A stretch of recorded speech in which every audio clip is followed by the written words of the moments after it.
16 juillet, je dis c'est vendredi, comité ça que nous mentionnons dans l'arrêté, hein, qui paraît avant hier, 14 juillet, comité installé tout 14 juillet. Et donc 14 juillet, c'était le premier jour côté nous commencer le travail. Donc on a eu 2 journées d'activité. Nous avons une journée immédiatement après et installation, nous travaillons le 14, nous travaillons le 15, nous faisons 2 journées de travail de planification. Et journée de planification, ça y a amené nous à poser les actions suivantes. D'abord, nous créons un comité exécutif en dedans, donc qui pour atterrir, atterrir toute décision pour le prendre. Donc, il y a là-dedans environ 3 à 5 membres. Donc, c'est des gens très opérationnels, très fonctionnels qui font partie de comité ça.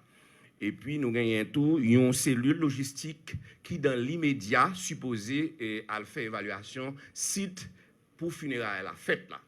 Et peut-être que nous, tout qui là, nous besoin qu'on ait un seul bagaille, mais avant de nous arriver sur seul bagaille, nous besoin qu'on ait un. Nous avons dit que nous gagnons un agenda d'activité qui gagne dans 3 dates.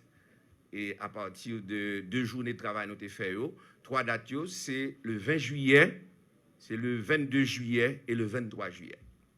Le 20 juillet, c'est une journée côté gouvernement pour rendre hommage au président de la République, Jovenel Moïse, qui est assassiné. Donc ça, c'est le protocole du Palais national qu'a organisé au musée du Panthéon national. Donc il va y avoir un agenda général des activités. Le 22 juillet, c'est la veille. Et le 23 juillet, c'est le jour des funérailles. Et les funérailles du président de la République, Jovenel Moïse, seront chantées selon les vœux de la famille, selon aussi les vœux de la loi, ce qui est assez paradoxal parce que nous travaillons à partir d'un décret qui était sorti, qui était signé le 11 mars 2020.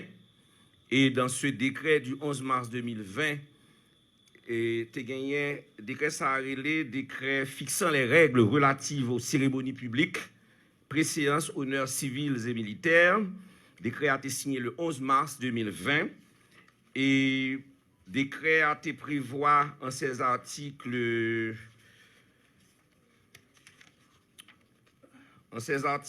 32 et 36, toute action que nous commençons à poser et nous allons poser. Article 32, il fait référence justement au décès du président de la République, ce qu'il faut faire. Article 36, lui-même, dit, et m'appelle pour vous, et 35 d'ailleurs, tout ancien président de la République a droit aux funérailles nationales. Donc voilà. Et 36 dit, les cérémonies publiques sont organisées sur instruction du gouvernement ou à l'initiative d'une autorité publique. Les instructions du gouvernement pour la célébration des cérémonies publiques déterminent le lieu de ces cérémonies et précisent quelles autorités et corps constitués seront convoqués ou invités à ces cérémonies. Ceci dit, pour me finir, nous allons gagner une note officielle qui a fixé officiellement date là, à l'heure, et Jean prévoit dans le décret. Et nous-mêmes, nous avons continué à faire travail. Nous gagnons une cellule logistique qui a fait aménagement pendant que nous parlé là, sous site, espace et côté funéraire après le fait, comme on dit nous, en accord, en harmonie avec la famille du président Jovenel Moïse et avec la loi. Et nous rappelons, même sous tout gouvernement là, tout ministère là, c'est tout le gouvernement, tous les corps de l'État, comme c'était prévu d'ailleurs dans la loi, qui engagent pour bailler président Jovenel Moïse une funéraille comme ça doit, je veux dire en créole, Jean le mérite.